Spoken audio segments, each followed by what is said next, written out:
Hello everyone, and welcome to my Duel Today official news channel. I hope everyone is having a wonderful day. Before we begin, please hit the subscribe button and give this video a thumbs up. Alice Horton's house.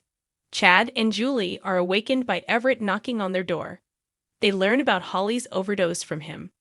Julie questions how and why narcotics ended up in Salem. Everett claims he wants to use his investigative abilities to take down the drug network because the police are at a loss for leads. Both he and Chad concur that the spectator can be beneficial.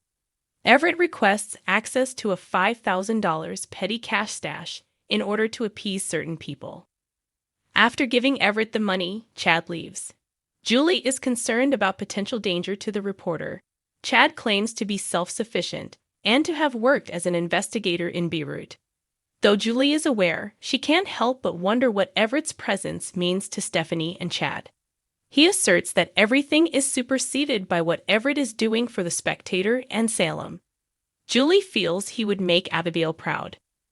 Kayla and Marlena talk about Tate's arrest and Holly's condition in the lobby of University Hospital. They then talk about EJ's need for retribution. Marlena is terrified of what might occur if Nicole loses Holly. Holly's room at University Hospital. Nicole strokes her hair and talks about how beautiful Holly was the previous evening. She is angry that she was blind to Holly's drug use. Nicole sobs and begs her daughter's pardon. Kayla and Marlena give Nicole an update on Holly's condition. Nicole clarifies EJ's need for retribution, and they all talk about how they were unaware Tate or Holly would ever use drugs. Nicole claims that she feels in charge of everything. Nicole doesn't give a damn about her own comfort, despite Marlena's best efforts to console her. When Marlena leaves to make a phone call, Kayla throws her arms around Nicole. Nicole takes a seat and begins telling the tale of Holly's birth as Kayla leaves. Sloan and Eric's digs. When Sloan brings coffee, Eric falls in love with infant Jude. Eric connects their new experience with Jude to his childhood experience of raising Holly. Marlena phones at that precise moment to report Holly's overdose. She invites him to visit the medical facility. After giving Sloan an update, Eric leaves. At that very moment, Sloan receives a credit card alert regarding Leo's $1,200 champagne purchase. She picks up Jude the infant and leaves for a confrontation.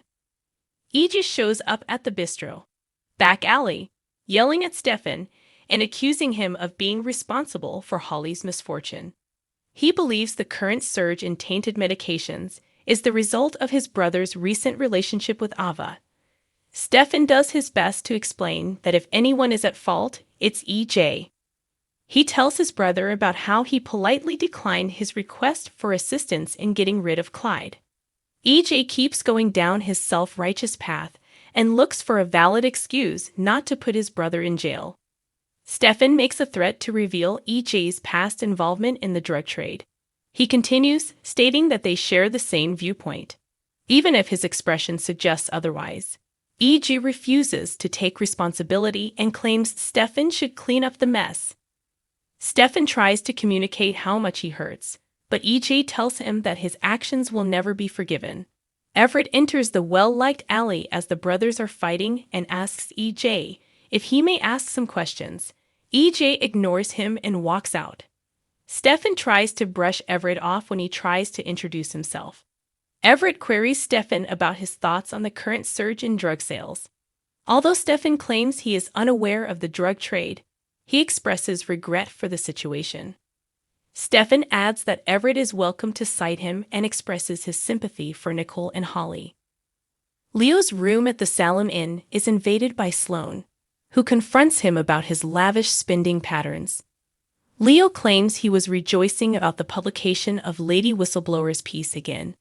He continues by threatening to reveal Sloan's secrets to the whole community if she doesn't continue to support him. Sloan responds by sending him a financial app that will set him up with a monthly spending plan. Leo grumbles for a while before accepting her demands. Eric shows up in Holly's room at University Hospital, and Nicole is relieved to see him. She tells him how Holly is doing and expresses her grief over her overdose. Eric approaches her from behind and envelops her in his arms, Eric prays as they grasp Holly's hand together. Eric bolts. Eric embraces Nicole in the lobby of University Hospital while Marlena looks on. Eric tells her about Holly's seizure when she interrupts. Kayla reappears at that moment and says it's okay to enter the room again. Julie and Chad talk about the similarities between Doug and Abigail. Perhaps hinting at something, Chad claims that occasionally he imagines waking up to see her back alive. Julie tells him to concentrate on seeing Abigail and her children and the things she accomplished, wishing she could console him. Julie asks him if he would be willing to move back into the house with her and Doug as they continue. Chad accepts with nothing more than prodding. Nicole and Eric are informed by Kayla that Holly is stable. She continues by saying that those who overdose frequently get seizures. Nicole starts to worry about Holly's condition as Kayla leaves. A moment after EG enters, Eric hugs and consoles her. After all, we haven't truly seen Lee since Gabby and Stefan tricked Lai and Kristen nearly simultaneously or after Lai's purported death. Not only that, but it would be the second time the two collaborated with Dr. Rolf. Given that he went to such lengths to preserve Stefan's son, Rolf might not agree to a plot to harm Stefan directly, but he most likely wouldn't object to one that involved moving Gabby off the chessboard. Plans never go as planned in Salem, of course, as everyone knows. So it's safe to assume Gabby won't be far behind if Kristen and Lai return shortly. However, how far forward is their plot? Might they also be the ones behind Clyde's attempt to undermine Stefan? We wouldn't rule anything out for Kristen, but only time will tell. When she puts Rachel's relationship in jeopardy, she becomes even more dangerous than she already is. It doesn't matter that Kristen was the one who canceled the last time. Day's teasers claim that from Kristen's point of view, Brady will be entirely to blame. Brady might beg Kristen to help Rachel comprehend and clarify things, but Kristen is more likely to break off communication with Rachel. In any event, dual predictions predict that once Rachel despises him and Tate is hurt and imprisoned, Brady will hit a new low. Brady values his duty as a parent greatly.